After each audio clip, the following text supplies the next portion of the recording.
Emas 74 kg dan uang 476 miliar itu sama sekali bukan punya Bung Febri Adriansyah, ex Jampisus. Bukan. Sudah dibantah. Pertanyaan saya, ini logika yang kemudian belum dijawab sampai saat ini. Kenapa bisa ada di rumahnya Bung Febri?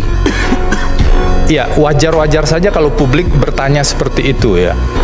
Ada sejumlah aset ditemukan Besar sekali. Iya, jumlahnya besar sekali di sebuah lokasi yang diakui rumah tersebut adalah rumahnya Pak FA. Tetapi ada bagian fakta yang tidak terjelaskan dengan cukup baik mungkin ya, yang mungkin perlu kita pahami. Rumah tersebut itu sudah cukup lama tidak ditinggali. Dalam keterangan yang disampaikan Pak FA di proses pemeriksaan, rumah tersebut sudah tidak ditinggali sejak tahun 2008. Saya punya rumah, tidak ditinggali sekian lama, katakanlah seperti itu, tapi kemudian saya punya brankas diisi oleh apapun barang yang saya sendiri mungkin nggak tahu dan tidak pernah dicek. Dan barang itu misalnya apakah itu amunisi sedemikian banyak yang pasti menyita perhatian, ataukah emas dan uang sekian banyak. Pertanyaannya, apakah rumah itu dijadikan penitipan secara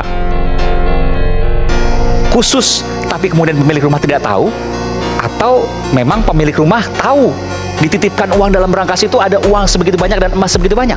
Ada satu fakta lagi. Pertanyaan sederhana, apakah tahu atau tidak? Sebelum menjawab itu, ada satu fakta yang perlu saya sampaikan. 2008 sudah tidak di sana, Ya. dan kemudian dalam proses berjalan, ini dari keterangan yang disampaikan di proses pemeriksaan ya, dalam proses berjalan, rumah itu digunakan untuk beberapa kegiatan bukan oleh Pak FA, tetapi oleh pihak lain. Saya tanya brankasnya, apakah itu dimiliki oleh Pak FA atau tidak? Itu kan sudah dibilang itu di luar pengetahuan Pak FA. Artinya tidak dimiliki oleh Pak FA? Lah kalau dia tidak tahu bagaimana? Artinya bukan punya Pak FA, brankas ya? Itu sudah jelas. Saya perlu penegasan, artinya brankas itu bukan milik Febri Adriansyah. Jawabannya adalah? Sudah saya jawab 5 kali.